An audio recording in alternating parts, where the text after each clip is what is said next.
Doctor Savitri Chandolia आज उपनिवेशक शोषण के बारे में चर्चा करेंगे। उपनिवेशक शोषण है क्या, इससे ये हमें जानना सबसे पहले जरूरी है। जब एक भौगोलिक क्षेत्र से दूसरे भौगोलिक क्षेत्र में जाकर कॉलोनी स्थापित करना, ये कहलाता उपनिवेशक। अब इसमें उपनिवेशक से तो मतलब हम जानते हैं कि ये तो है एक भौगोलिक क्षेत्र से दूसरे भौगोलिक क्षेत्र में जाकर रहना, कॉलोनी बनाना, ये तो सब ठीक है। पर इसके क्या है, क्या फ़ायदे हैं, क्या नुकसान है, क्यों आदमी इस तरह से करता है, क्यों तो ये जो हमारे इसके बारे में कई कारण हो सकते हैं जिसके कारण कि एक भौगोलिक क्षेत्र से दूसरे भौगोलिक क्षेत्र में जाकर व्यक्ति या कोई भी एक कॉलोनी स्थापित करता है। उसके कई लाभ भी हो सकते हैं। उसका कहा जाता है कि लाभ कमाने के बाद भी जब व्यापार करता है तो उसके लाभ कमाने की चाहत होती है, और लाभ कमाने की चाहत से वो एक क्षेत्र से दूसरे क्षेत्र में जाना प्रेफर करता है, पसंद करता है।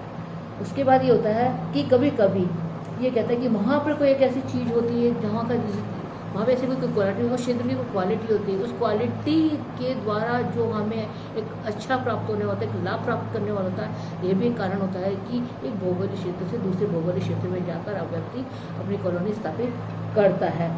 और इसके और भी कई कारण, जैसे कई बार कोई अपने जिस क्षेत्र में वो रह रहा था उस क्षेत्र में कुछ कारण से उसको कुछ प्रॉब्लम है, तो उस प्रॉब्लम के समाधान के लिए भी वो दूसरे क्षेत्र में जाके स्थापित होता है। कई बार कई लोग अपना धर्म जो है स्थानांतरण करने के लिए लोग दूसरे को अपने धर्म में शामिल करने के लिए एक क्षेत्र से दूसरे क्षेत्र में भी जाते हैं ताकि अधिक से अधिक लोग उनकी कम्युनिटी में आ सके। तो बहुत से कारण हैं जिसके कारण उपनिवेशक जो होता है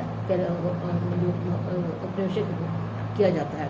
परंतु हमारे भारत में जो ये है, ये किस प्रकार से आया, क्यों आया, ये सब के बारे में जानकारी जरूर है। तो भारत में ब्रिटिश शासकों की आर्थिक नीति है, उसका प्रभाव के बारे में यहाँ चर्चा करेंगे कि हमारे यहाँ जो उपनिवेशक जो है वह या जो ब्रिटिश लोगों ने हमारे यहाँ राज्य स्थापित किया उसका क्या कारण था, क्यों किया, ये सब हमें जानना जरूरी है। तो जब मुगलों का जब शासन ख़त्म हो रहा था, कुछ मुगलों ने उनको जो अंग्रेज़ों को, ब्रिटिश लोगों को रियायतें दी जिससे वो हमारे इंडिया में आए।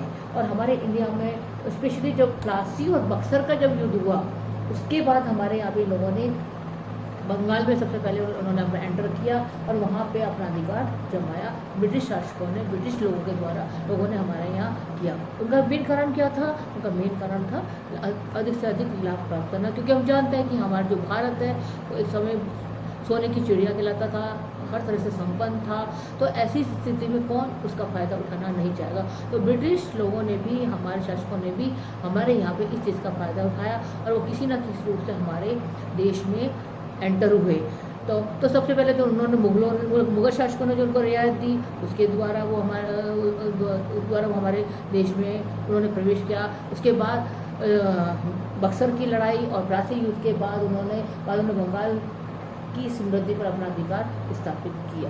ठीक है, उसके बाद जब उन्होंने अपना स्थापित कर लिया तो उसके बाद जो भी अगर हमारे देश में दूसरे लोग आना चाहते थे हैं, चाहे वो फारसी थे, चाहे वो डच थे, तो उनको उन्होंने एंटर नहीं करने दिया। उनको युद्धों के द्वारा उनको मतलब लड़ाई झगड़ा करके उनको भगा दिया, उनको किसी तरह से उनको एंटर नहीं करने दिया ताकि उनका ही साम्राज्य बना रहे। और हमारे जो व्यापार था, अंतर्देशीय जो व्यापार था, उसमें उन्होंने अपनी भागीदारी बढ़ा दी और जो वस्तुएं प्रतिबंध थी, व्यापार के लिए प्रतिबंध थी, उन पर अपना अधिकार कर लिया। जैसे प्रतिबंध वस्तु कैसे थी, जैसे नमक है, सुपारी है, तंबाकू आदि, इन पर उन्होंने अपना अधिकार जमा लिया। और हमारे यहाँ पे जो भी उन्हें लाभ प्राप्त होता था उसको अपने लाभ को अपने लिए वो उपयोग में करते थे। और उनका जो मेन उद्देश्य था इस कॉलोनी का स्थापित करना कि वो यहाँ से, भारत से सस्ता कच्चा माल यहाँ से ले जाए और वहाँ से बनी हुई वस्तु वो यहाँ पे लाके बेचते थे, बैठ के। उनका उद्देश्य ये था। तो उनको अधिक से अधिक मतलब जब रॉ मटेरियल सस्ते दाम पे मिलेगा और तो यही है कि वो तो है कि जब उत्पादन सस्ते रेट पे होगा और वो जो बना हुआ जो माल था, उनके जो देश में जो बनता था, कच्चा माल जो यहाँ से चला जाता था और जो वो बन के आता था, उसको हमारे भारत में वो उसको विक्रय करते थे, यानी बेचते थे। परंतु इसके जो है भारत में ब्रिटिश उपनिवेशक के विभिन्न चरण, जो कार्ल मार्क्स हैं, उन्होंने जो भारत में जो उपनिवेशवाद था उसको 3 चरणों में बताया है, 3 चरणों में बताया किस प्रकार से हमारे यहाँ जो है ब्रिटिश उपनिवेशवाद स्थापित हुआ, उसके क्या प्रभाव पड़े, वो सब उन्होंने चर्चा की। तो 3 चरणों में जो उन्होंने बताया, तो पहला चरण था वाणिज्य चरण, दूसरा जो चरण था औद्योगिक मुक्त व्यापार, और तीसरा जो चरण था वो वित्तीय पूंजीवाद। तो वाणिज्य चरण के अंतर्गत क्या हुआ था कि सबसे पहले तो हमारे देश में उन्होंने एंटर किया, अपना वर्चस्व स्थापित किया, और जो प्रतिबंध वस्तुएं थी उनको उनको और जो मुक्त जो प्रतिबंध वस्तुएं थी उन पर अपना अधिकार जमाया बैठ के, और जो भी अगर दूसरे लोग आते थे उनको अपने जो फ्रांसीसी हो चाहे वो डच हो, उनको आने से उन्होंने प्रतिबंध किया और सारी चीज़ों पर अपना वर्चस्व लगा दिया, और अपने खजाने में जो हमारे यहाँ पे जो भी उनको लाभ मिलता था उन्होंने अपने खजाने को बढ़ाने की कोशिश करी। और विशेषकर जब उन्होंने बंगाल, बिहार और दक्षिण भारत के कुछ क्षेत्रों में कंपनी के कुछ क्षेत्र से कंपनी के अधीन हो गए, जिसका परिणाम ये हुआ कि जो सरकारी आय का नियंत्रण था, जो सरकारी जो आय हमें प्राप्त होती है, सब नियंत्रण उन कंपनियों से हो गई, और वो अधिक से अधिक लाभ कमाने में उनके लिए कारगर सिद्ध हुई। मतलब उन्होंने बहुत सारी जो चीज़ें थी उनका अपना अधिकार जमा लिया भारत के उसमें चीज़ों पे, और उन पर अपना और अधिक से अधिक लाभ कमाने की कोशिश करी। तो ये जो पहला चरण था पूंजी वाणिज्य चरण, उसके अंतर्गत उन्होंने कैसे उन्होंने अपना स्थापित किया अपना राज्य हमारे देश में, और कैसे उन्होंने लाभ कमाया, इसका था। सेकेंड चरण में जो था वो था औद्योगिक मुक्त व्यापार। जब एकाधिकार हो गया, तो उन्होंने अपना वर्चस्व जमा लिया, तो कैसे वो मतलब हमारे अधिक से अधिक लाभ अपना तो यहाँ से रॉ मटेरियल ले जाते थे, वहाँ से बना हुआ माल यहाँ के बेचते थे और अधिक से अधिक लाभ कमाते थे। इससे भी हमारे जो देश के जो श्रमिक वर्ग थे, कारीगर थे, उनके जो व्यापार पर या उनके धंधे पे बहुत ज़्यादा प्रभाव पड़ा, क्योंकि वो लोग हाथ से काम करते थे, जो श्रमिक थे या कारीगर थे वो हाथ से अपना काम करते थे, और जो महंगा पड़ता था। और जो ये जो ब्रिटिश शासक थे वो हमारे यहाँ से रॉ मटेरियल ले जाते थे और वहाँ से बना हुआ माल हमारे भारत में ला के बेचते थे। तो जो मशीन से जो बना हुआ जो उत्पादन था वो सस्ता पड़ता था, तो लोग सस्ता माल ही खरीदने के लिए होते थे, महंगा माल। तो हमारे जो कारीगर थे, हमारे देश के जो कारीगर थे, इसका उन पर प्रतिकूल प्रभाव पड़ा। तो ये मतलब एक दूसरा। और तीसरा चरण जो था वो था वित्तीय पूंजीवाद। उन्होंने जब सब पे वर्चस्व बना लिया, बहुत अधिक लाभ कमाने लगे, तो उनके पास बहुत सारी पूंजी इकट्ठी हो गई सारा।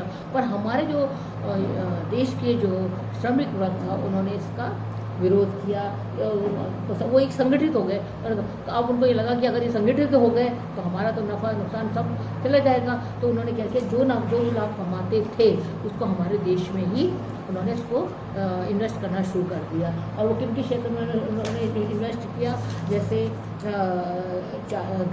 रेल निर्माण के लिए इन्वेस्ट किया। उसके बाद चाय के, कॉफ़ी के, रबर के बागान में उन्होंने अपना पूंजी लगाना शुरू किया, ताकि लगे कि हमारे देश का ही विकास हो रहा है, तो कहीं बाहर नहीं जा रहा है। तो ये तो 3 चरण थे, इसके अंतर्गत उन्होंने हमारे यहाँ वर्चस्व स्थापित करने की कोशिश किया। तो पहला था वाणिज्य चरण, दूसरा था औद्योगिक मुक्त व्यापार, और तीसरा था वित्तीय पूंजी बचत। परंतु अब ये जो हमारे यहाँ पे जो भी उन्होंने किया, ब्रिटिश शासकों ने जो भी किया, उसका हमारे भारत पर क्या प्रभाव पड़ा, क्या नहीं प्रभाव पड़ा, ये तो अपन जैसा हम चर्चा कर रहे हैं कि हमारे यहाँ पर उसका प्रतिकूल प्रभाव ही पड़ा है। जो पहला प्रभाव जो पड़ा उसमें सबसे जो परंपरागत उद्योग थे हमारे, उनको बहुत ज़्यादा नुकसान पहुँचा। कैसे पहुँचा? अब क्योंकि वहाँ से मशीनरी का सामान सस्ते दाम पर बिक रहा है, तो जो हमारे परंपरागत उद्योग थे जिनका हाथ से जो बना के बेचते थे वो महंगा पड़ता था, उनकी डिमांड कम हो गई, और इस कारण से उनके ऊपर बहुत प्रभाव पड़ा। नेक्स्ट जो था कि कृषि का वाणिज्यवाद करते उन्होंने, कि जो नकदी फसल उगाने के लिए उन्होंने कहा कि इनको उगाओ जिस वजह से लाभ मिल जाए।